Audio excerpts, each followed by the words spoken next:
টকছলৈ আপোনালোক সকলোকে স্বাগতম জনাইছো।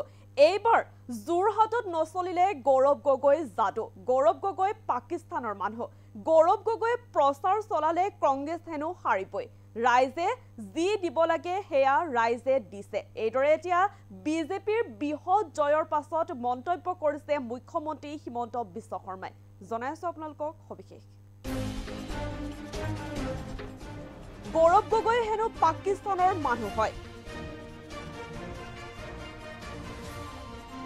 গৌৰৱ গগৈয়ে প্ৰচাৰ চলালে কংগ্ৰেছৰ ক্ষতি হ'বই।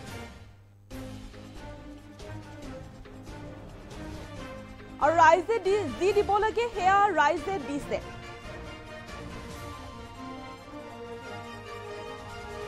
অহংকাৰ ত্যাগ কৰি যিকেইটা আচলতে প্ৰশ্ন জনগণে সুধিছে তাৰ উত্তৰ কেইটা দিব লাগে বুলি মন্তব্য কৰিছে মুখ্যমন্ত্ৰীয়ে। কেতিয়াবা নিৰ্বাচনত কোনো কাৰণত বিজেপি হাৰিব পাৰে। ৰাইজে জিকালেও আমি ৰাইজৰ তলত থাকিব লাগিব। আৰু ৰাইজে হৰুৱালেও আমি ৰাইজৰ তলত থাকিব লাগিব।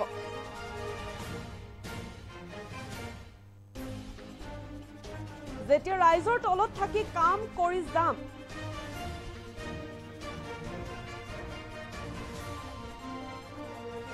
আজি এটা নিৰ্বাচনত হৰুৱালে পিছৰ নিৰ্বাচনত আমাক জিকাই দিয়ে। এইদৰে এতিয়া মন্তব্য কৰিছে মুখ্যমন্ত্ৰীগৰাকীয়ে। যোৰহাটৰ লোকসভাত হৰাৰ পিছতো আমি কাম কৰি গৈছিলো। ৰাইজে জয়ী কৰক বা নকৰক আমি কাম কৰি গৈছিলো। বিজেপিৰ বৃহৎ বিজয়ৰ পিছতে এতিয়া মুখ্যমন্ত্ৰীৰ এই ডাঙৰ মন্তব্য। যিহেতু এবাৰ যোৰহাটত নচলিলে গৌৰৱ গগৈ যাদু আৰু গৌৰৱ গগৈ হেনো পাকিস্তানৰ মানুহ হয়। আৰু গৌৰৱ গগৈ প্ৰচাৰ চলালে কংগ্ৰেছৰ ক্ষতি হ'বই বুলি মুখ্যমন্ত্ৰীয়ে এনেদৰে এতিয়া মন্তব্য কৰিছে। ৰাইজে যেনো যি দিব লাগে সেয়া ৰাইজে দিছে। আৰু মুখ্যমন্ত্ৰীয়ে কৈছে যে অহংকাৰ ত্যাগ কৰি যিকেইটা প্ৰশ্ন জনগণে সুধিছে তাৰ উত্তৰ কেইটা দিব লাগে বুলি মন্তব্য কৰিছে মুখ্যমন্ত্ৰীয়ে। গৌৰৱ গগৈ যিকেইটা জনগণে আচলতে প্ৰশ্ন কৰিছে সেই প্ৰশ্নকেইটাৰ উত্তৰ দিব লাগে বুলি আহ্বান জনাইছে এতিয়া মুখ্যমন্ত্ৰীগৰাকীয়ে। আৰু কেতিয়াবা নিৰ্বাচনত কোনো কাৰণত বিজেপি হাৰিব পাৰে। ৰাইজে জিকালেও আমি ৰাইজৰ তলত থাকিব লাগিব। ৰাইজে হৰুৱালেও আমি ৰাইজৰ তলত থাকিবই লাগিব। যেতিয়া ৰাইজৰ তলত থাকি কাম কৰি যাম, আজি এটা নিৰ্বাচনত হৰুৱালে পিছৰ নিৰ্বাচনত আমাক জিকাই দিয়ে। এইদৰে এতিয়া মন্তব্য কৰিছে মুখ্যমন্ত্ৰীগৰাকীয়ে। যোৰহাটত লোকসভাটো হৰাৰ পিছতো আমি কাম কৰি গৈছিলো। তেওঁ কৈছে যে যোৰহাটত লোকসভা হৰাৰ পিছতো যোৰহাটৰ সৈতে কাম কৰি গৈছিলো বুলি তেওঁ মন্তব্য কৰিছে। ৰাইজে জয়ী কৰাওক বা নকৰাওক আমি কাম কৰি গৈছিলো। বিজেপিৰ বৃহৎ বিজয়ৰ পিছতে এতিয়া এনেদৰে মন্তব্য কৰিছে মুখ্যমন্ত্ৰী হিমন্ত বিশ্ব শৰ্মাই। যিহেতু এবাৰ যোৰহাটৰ কংগ্ৰেছৰ শোচনীয় পৰাজয়, বিজেপিৰ দখললৈ আচলতে সকলো আসন। যোৰহাটৰ 16টা জিলা পৰিষদৰ আটাইকেইটা বিজেপিৰ দখলত। আৰু বিজেপিৰ বৃহৎ বিজয়ৰ পিছতে আচলতে এনেদৰে মন্তব্য কৰিছে মুখ্যমন্ত্ৰীগৰাকীয়ে। তেওঁ কৈছে যে ৰাইজে জিকালেও আমি ৰাইজৰ তলত থাকিবই লাগিব। আৰু ৰাইজে হৰুৱালেও আমি ৰাইজৰ তলত থাকিব লাগিব। যেতিয়া ৰাইজৰ তলত থাকি কাম কৰি যাম, আজি এটা নিৰ্বাচনত হৰুৱালেও পিছৰ নিৰ্বাচনত আমাক জিকাই দিয়ে। এইদৰে এতিয়া মন্তব্য কৰিছে মুখ্যমন্ত্ৰী হিমন্ত বিশ্ব শৰ্মাই। মন্তব্য আগবঢ়াইছে। গগৈটো পাকিস্তানৰ মানুহ হয়, গতিকে তেওঁৰ প্ৰচাৰ চলালেতো কংগ্ৰেছৰ লছহে হ'ব। কাৰণ তেওঁ গৌৰৱ গগৈটো পাকিস্তানৰ মানুহ হয়, গতিকে তেওঁৰ প্ৰচাৰ চলালেতো কংগ্ৰেছৰ লছহে হ'ব। কাৰণ তেওঁতো গোটেই আপুনি গৌৰৱ গগৈৰ টুইট চাব, ৰাফেল কিনাটো তেওঁ বাধা দিছিলে, Su-400 কিনাটো তেওঁ বাধা দিছিলে।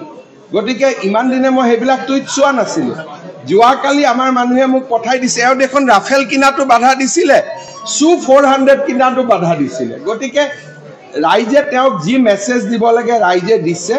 মই ভাবোঁ যে এতিয়া অহংকাৰ ত্যাগ কৰি যিকেইটা প্ৰশ্ন জনগণে সুধিছে তাৰ উত্তৰকেইটা দিব লাগে। যোৱা লোকসভাৰ নিৰ্বাচনতো উজনি অসমত আমি বহুত ভাল ফলাফল কৰিছিলোঁ। কাজিৰঙা সিট জিকিছিলোঁ, ডিব্ৰুগড় সিট জিকিছিলোঁ, যোৰহাট সিট কেইটামান ভোটত আমি হাৰিছিলোঁ।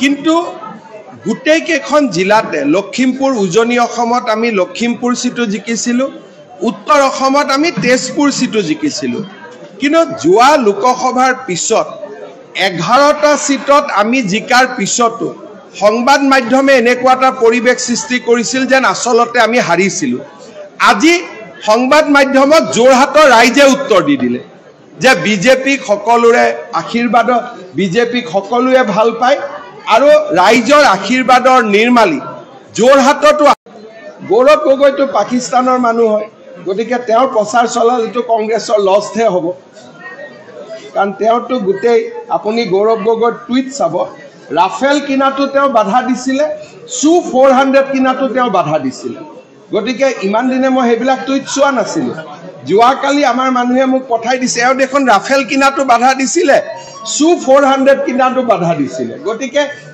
ৰাইজে তেওঁক যি মেছেজ দিব লাগে ৰাইজে দিছে মই ভাবো যে এতিয়া অহংকাৰ ত্যাগ কৰি যিকেইটা প্ৰশ্ন জনগণে সুধিছে তাৰ উত্তৰ কেইটা দিব লাগে